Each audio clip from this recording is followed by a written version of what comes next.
Hi, my name is Arish. Hi, my name is Sonia, and today we're going to be talking about issues of justice dealing with Indigenous people. So to start off, we're going to talk about Indigenous youth and the high levels of discrimination and oppression that they face on like a daily basis compared to non-Indigenous youth. Indigenous youth constantly have stress on them, like to fit into Canadian society, but to also fit into their own society and their own culture, depending on where they live. Specifically, Indigenous youth on reserves. They need to be able to support their family, but those that live in like urban societies face more discrimination overall about like, you're Indigenous, shouldn't you be on a reserve and stuff like that.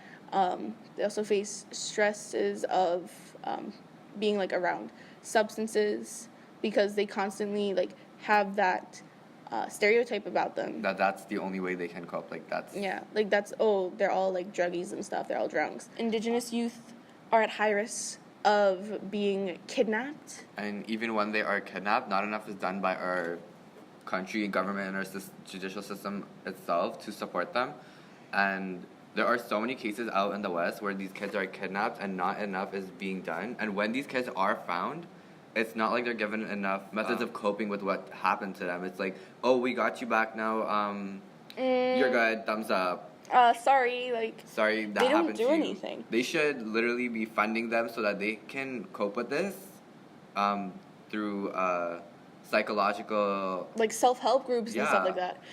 Indigenous youth have just a higher risk of sexual, physical, and mental abuse overall compared to non-Indigenous youth, it's disgusting because they are targeted specifically for being Indigenous, something that they can't control. They're more likely to be kidnapped, raped, murdered, sadly. Yeah, sometimes there are instances of people going onto reserves and taking and kidnapping children, literal children who are Indigenous, raping them, killing them, holding them for ransom. It's disgusting. It's illegal and it's disgusting, but the Canadian government isn't doing anything to help them.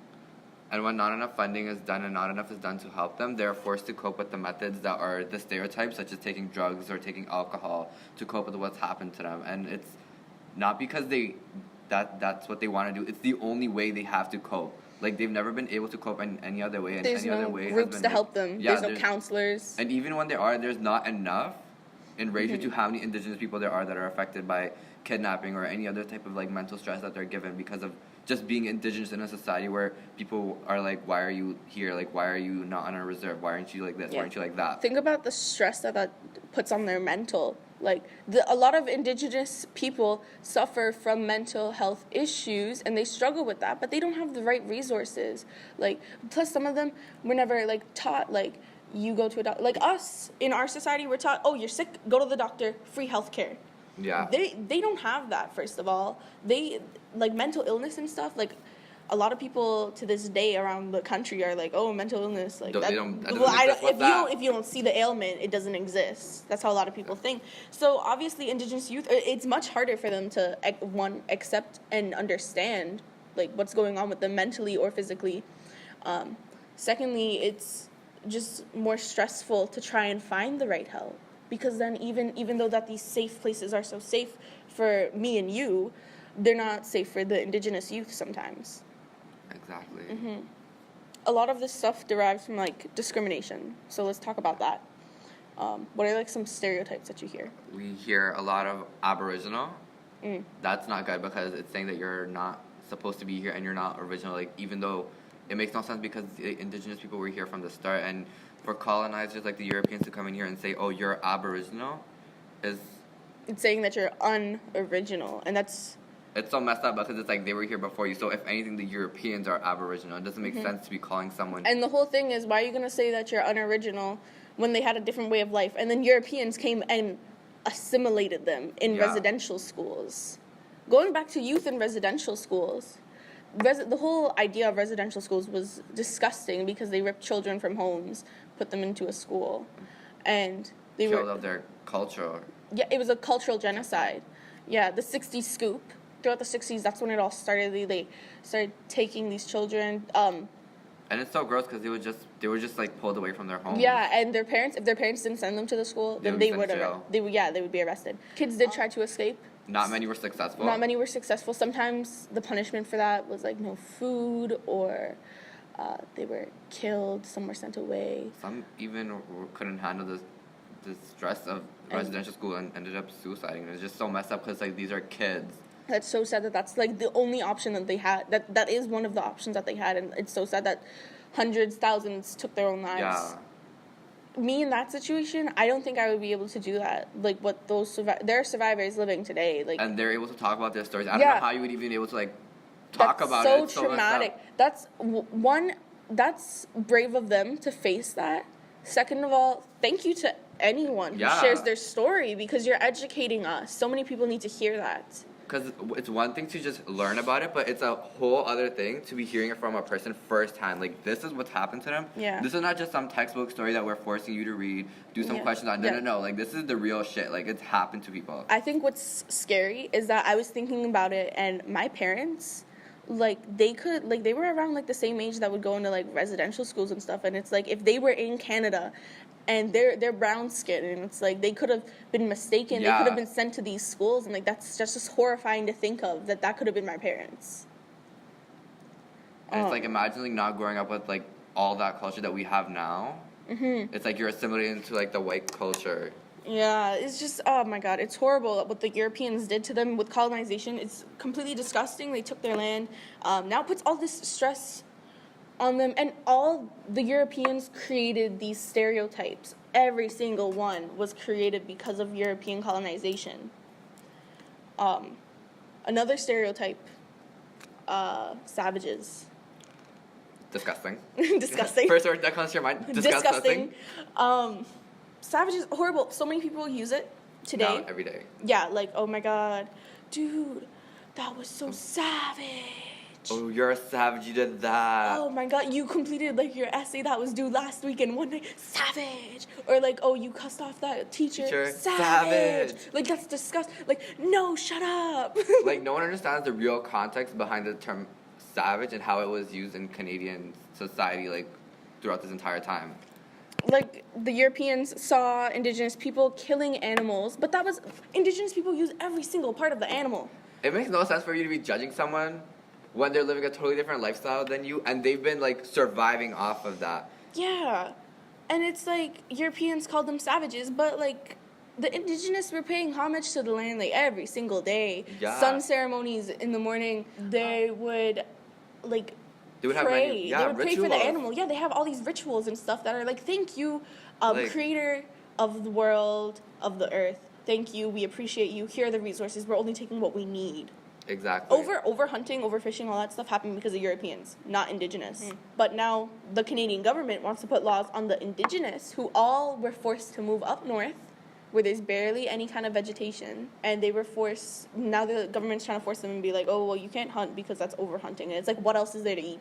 Or even like the whole seal hunting thing, of how seals are like almost going extinct or whatever, and now the Indigenous are being like put on like front magazines for being like, oh, like look at these people, they're hunting seals and they're going extinct. Well, what else do you expect them to eat? There's nothing else to eat up there. Yeah, speaking of magazines and like media and stuff, there's a lot of cultural appropriation in modern day media, like that. It was a few years ago, I think it was for Elle magazine or something. Pharrell Williams, or is that his name? Yeah, Pharrell. He had an Indian headdress on, and it's like, that's a ceremonial thing. Is he Indian? No, he's black. No, he is not Indian to our knowledge. I don't think he made a public statement after that, but that was disgusting. And like other social media outlets and magazines and companies like this, like clothing, they use it for a fashion sense, or like, or not even just like how they're put in the media. It's like even like with tattoos. Yeah. People get them of like tribal symbols. Yeah, totem poles or whatever, and they're like, oh my God, this is like so cool. It's aesthetic. It looks good. It's aesthetic. Oh my God, I hate. It's like, are you dumb? If you're gonna say something is aesthetic, it better be just like an object or whatever. Non-Indigenous people are taking these tribal tattoos and they're changing it. Yeah. Because they're like, oh, you know, I don't like that piece. Better. Yeah, and it's like, no. No, but there are tattoo shops. There's a few where they do have indigenous tattoo artists, and they It's not just an object. It has symbolism. It has meaning. Your body is a canvas. Your body is a canvas. Yeah. Do not mess it up. Yeah.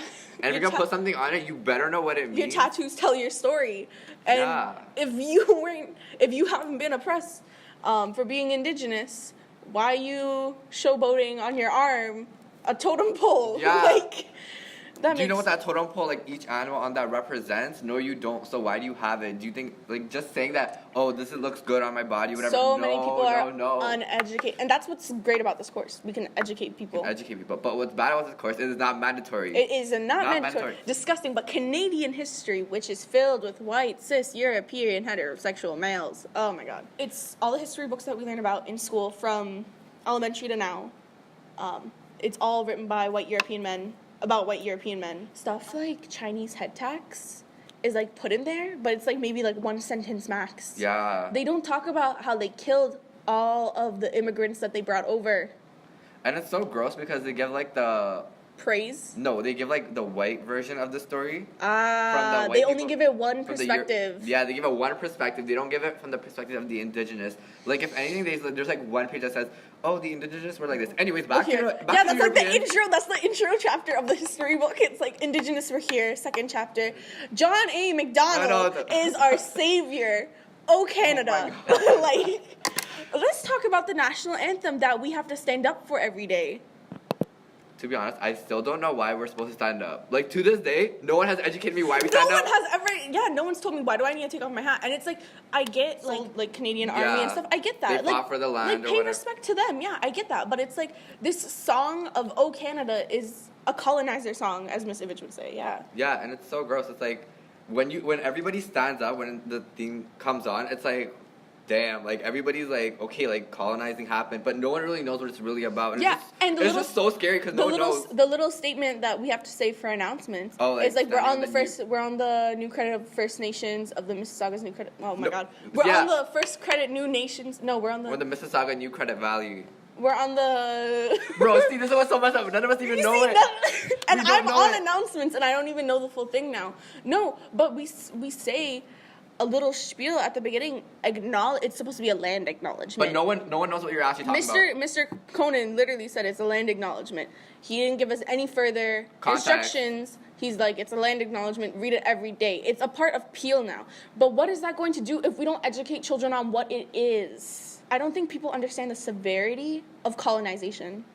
They really don't, and it's not put out there enough from the people who were here before the colonizers. Mm-hmm. It's just so messed up. It is messed up. Disgusting. Oh my God. And even in textbooks, derogatory terms. They whitewash everything. They try and desensitize everyone. Yeah, gross. It's gross. Moving back to discrimination, another thing is the Indians, the team. Oh, Redskins? The term Indian, first of all, Indigenous did not come from India. Second of all, the Redskin Indians. Redskin. So gross. Oh my God. I was walking in the mall the other day and I literally saw a hoodie that had like the team mascot on it, and I'm like, wait. I love this the is team. H&M. Oh my God. Why have this? H&M again. Why does H&M have the Redskins? H&M needs to be shut down, first of all, after that whole situation with the kid. No, that's horrible. Like, I love the team. I love sports. I love the team. But they're making profit.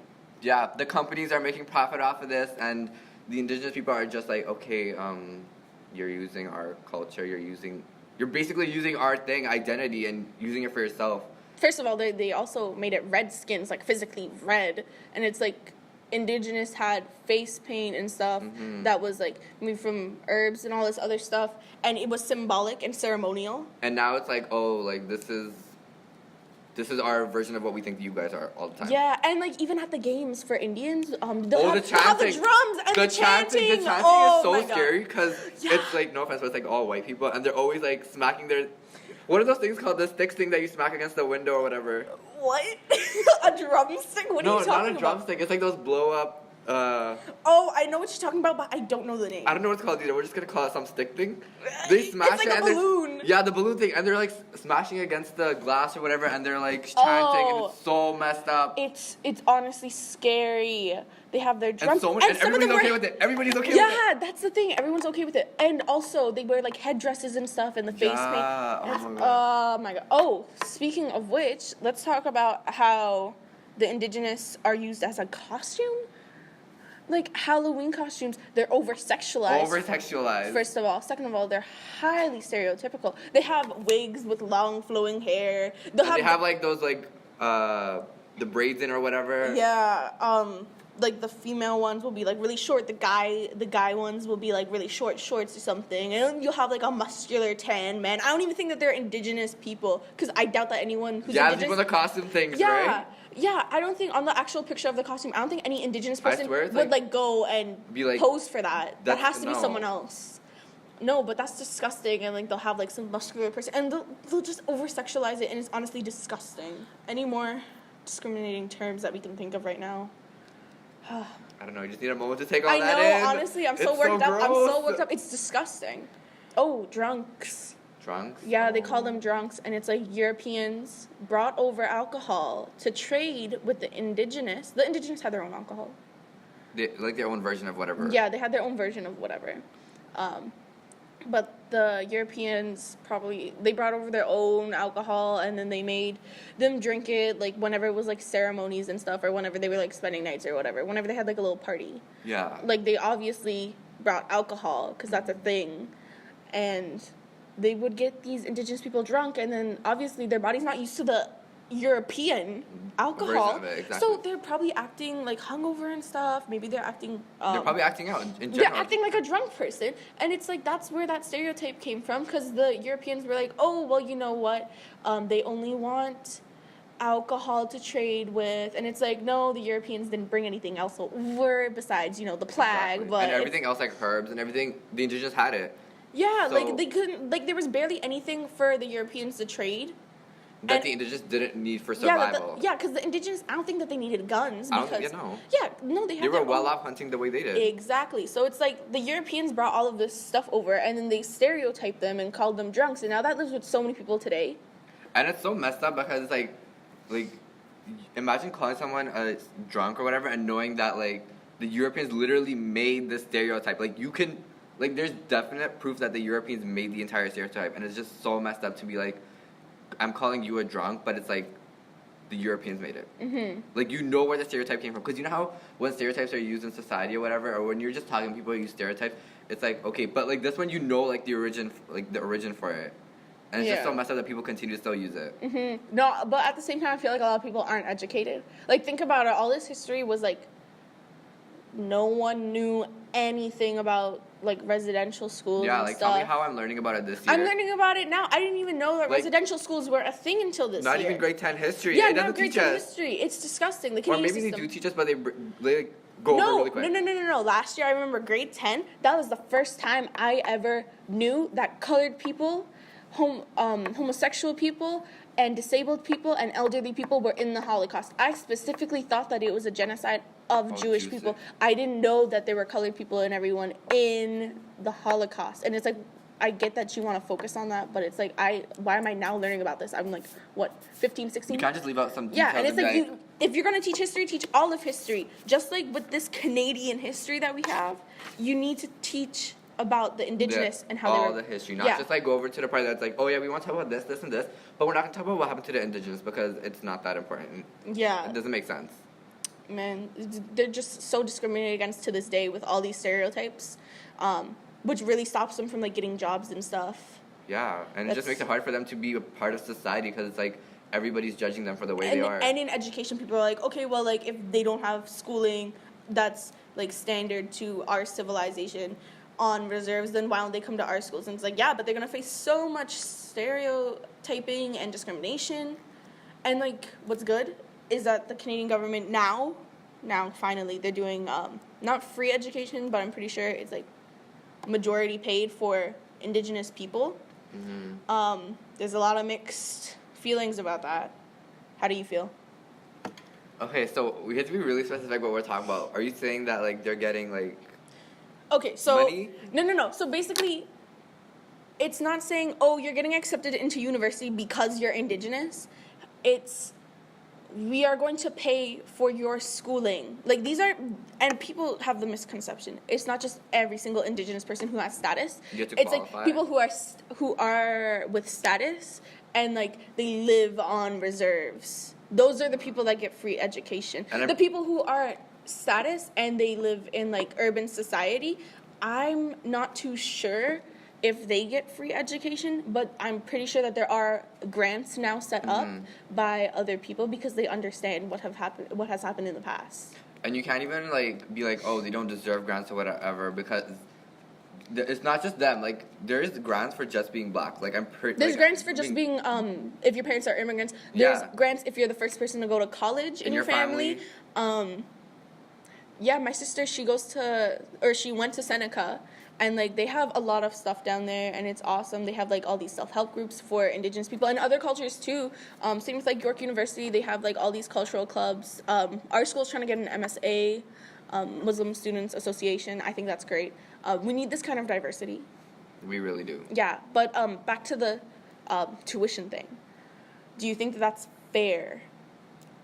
I think it is, because it's, like, you have to think about where they're coming from, what's happened to them, and all of that, and then compare it to, like, you can't even compare it to yourself, because it's like, what's happened to them? How are you gonna compare what happened to you? Like, yeah, I'm an immigrant to this country too. I'm not saying that, like, oh, like, I should be given grants too, but it's like, nothing really, what happened to me or whatever happened to, like, people of my ethnicity is nothing compared to what happened to the Indigenous in Canada specifically. Yeah, I feel that too. Like, I think it's great. I don't feel like, some people think that it's like, oh, the Indigenous are taking our spots or whatever. Yeah. Just like how people used to say, like, oh, immigrants are taking our jobs. It's literally the same stereotype that they're doing, and it's like, that's not what's happening. It's just that we're making it easy. The Canadian government is trying to make it easier for Indigenous people to go to college and university and get that kind of qualifications that they need. And it's finally good that it's happening now, because before, I'm pretty sure I read it somewhere that if someone who's of Indian status went to college or whatever, they would be stripped of their status. It's like, you go to university, good for you, like, we'll help and pay or whatever, but then you no longer have status. So imagine how hard it was for them to go to school, like, decide between going to school or not. Yeah, because, and then those people that are non-status, they need to go through the whole process of being status, and, like, it's really stupid because they have that whole blood quantum thing. Yeah, where it's like, oh, you have to have this many drops of blood, like, to be considered. But it's fraternal, so it goes through the father, and it's like, you need 2 generations to figure it out, and it's like, what if someone in your family has passed away? What if you can't find that person? What if that person's not in your life anymore? There's all these things stopping people from being status Indians, which also should not be the term, because once again, they're not Indians. Exactly. Yeah, there's just so much against them. It's so messed up, because it's like, you want to have kids or whatever, but then it's like, wait, if I have kids with this person, they might not be status. Yeah, like, that's a decision that people need to look at. And you shouldn't have to look at that. It doesn't make sense. You shouldn't be thinking about, oh, I can't love this person because if I have kids with them, then they won't have status. And also, like, people are like, oh my god, Indigenous people are getting so many, like, privileges and stuff. And it's like the whole card for, it's like, you don't need to pay tax or something. How does that work? Isn't it that you only don't pay tax on the reserves? That you still pay tax if you go somewhere else? Don't you pay, don't you do cashier? I do. Oh yeah. So where I work, let me tell you my experience. So where I work, right, I'm a cashier, whatever. So on the occasion, someone who has status comes into our store or whatever, and they want to buy something, right? They give you their card or whatever, and when you do that, you have to, okay, it's so disgusting, and I got yelled at by a customer for this, so I have to look at when it expires. Imagine being given, like, your identity, like, your passport, be like, this expired, sorry, you're not Irish anymore, you're somebody else, like, whoever you are, you need to get a new passport. Oh my god. It's so embarrassing for me, because it's like, it's just store policy that I have to, like, check when you have to... Like, it's not a fucking credit card.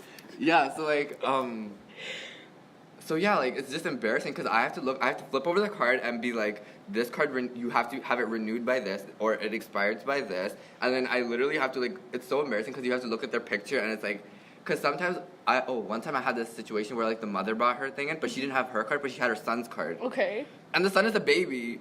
And I'm just contemplating, like, should I take her status card or Yeah. not? And I'm like, yeah, like, I should. It doesn't make sense. Like, I'm not going to be like, yo, the kid needs to pull out a 20 out of his pocket or whatever, right? So then, yeah, like, it's just weird. It's like... Some people are anal about it. Yeah. Yeah, oh man, that's so messed up. But yeah, like coming back to like the tax exemption or whatever, they do pay taxes. I don't know. Yeah, they do I don't pay know where taxes. this bullshit is coming from. Where they're like, oh, they don't pay taxes. I'm like, no. I see the screen. I see how much tax They you're paying. pay taxes like everyone else. If they live with us, they pay taxes. Mr. Prasad himself, you're only sure of two things in your life: you will die and you will pay taxes. Exactly. When you put in their information and you go into tax exemption and you modify the tax doesn't go to zero, buddy. They're still paying tax. If anything, I'm pretty sure instead of paying 13%, they pay 5% or something. But even still, they pay tax. Yeah, they pay their their taxes. taxes. So this whole like stereotype, oh, Indigenous people are so lucky they don't have to pay tax. No. They still pay tax. The only time I'm pretty sure they don't pay tax is if they buy something on reserve. Yeah, I don't think anyone has to pay tax. Okay, whatever. Okay, thank you for sharing that story. Personal experience. Your experience.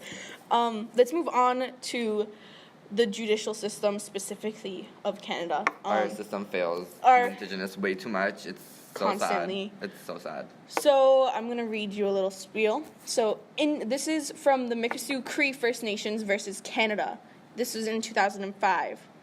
So Indians' treaty rights, Crown's duty to consult, Crown exercising its treaty right and taking up, that's in quotations, surrendered lands to build winter road to meet regional transportation needs, proposed road reducing territory over which Mikisew Cree First Nation would be entitled to exercise its treaty rights to hunt, fish, and trap. Whether Crown had duty to consult Mikisew, if so, whether Crown discharged its duty, Treaty Number 8. So to understand this, Treaty Number 8 was made in 1899, and it basically says Indigenous people can hunt, fish, do whatever on their land. It is their land. The Canadian government has given that land to them, even though it wasn't the Canadian government's to give. Yeah. Land is not owned. Land is to be shared. But anyways, the government of Canada wanted to build a road. And where this reserve is located, it's now known as Wood Buffalo National Park. So basically... It's not even a reserve anymore? No, it's not even a reserve. Wow. I don't know where they went. They had to relocate, I guess. Wow, that's so messed up. So basically what happened was the Canadian government wanted to build a road through this reserve, and they didn't tell anyone on the reserve. No consulting. They didn't say, hey, do you mind? They didn't even ask, do you mind? So how did they find out? So basically people came to like survey the land, so from the government, be like okay, contractors. Yeah, contractors and stuff, like, oh, we're gonna start here, or like how wide should it be, like what angle, all this logistics. And then obviously the Indigenous people were like, yo, what's going on? Like, what's going on? And then that's when they were told that year that we're trying to build a road. This is the Canadian government, and they're like, well, you can't do this. This is our land. We were given this land. This is our home. That's so messed up. They should have been informed, if anything. Exactly. So that's what this case tries. This case, the thing is, what's sickening about this case is that it's not fighting for the land. It's fighting for if they should get consultation. That's so messed up. Yeah, it's not even, like, the people on the reserve have to relocate. And I don't think, so basically this case ended with the Canadian government obviously was like, okay, well, like, we don't need to tell you because you're on the Canadian land. And it's like, it's not your land. You don't own the land. Yeah, so the Canadian government won that case, and I don't think that the people on the reserve were given any financial or residential compensation of any kind. None. I think that they were just forced to relocate. Disgusting. That's so wrong. It is. That happens all the time in the judicial courts. Very sad. So overall, how do you feel about the issues of justice dealing with Indigenous people? There's so much going on that not enough people are educated about, and it's actually so scary that not a lot, like, majority of the population doesn't know what's going on. Like, there's only this course, there's only like 4 schools in Peel that have it. Think about how many people over in Canada, and think about, like, when you get to the West and stuff. Yeah, everything is worse in the West. Everything's worse in the West, and people don't care. And it's, like, it's disgusting.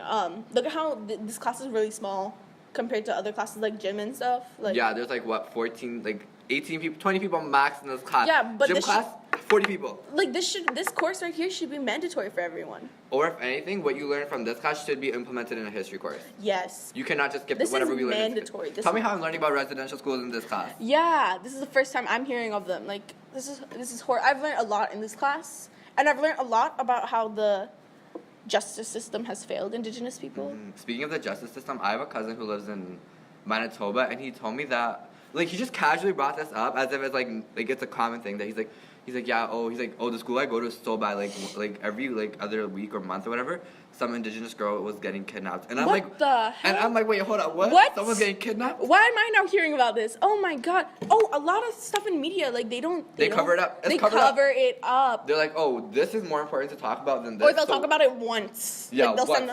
But you see these new Amber Alerts. Mm-hmm. If a little kid who's from urban civilization goes missing, like all the phones go off. All the phones go off. He's found in like an hour. He's found within the hour. An Indigenous person is missing kidnapped. persons case. It's been going on for 2 missing weeks persons now. case. Yeah. Case closed. We can't find her. Case closed. We can't find her. Yeah. Or when they do find, like, when they do have a culprit, yeah. they're like, oh, he's innocent. Mm-hmm. Oh, maybe he had some mental illness going on. That's not what you're talking about. That's a whole other podcast. Oh my god. Okay, we should wrap this up. Overall, get it together, Canada. Get it together, Canada. Yeah. Get it together, Canada.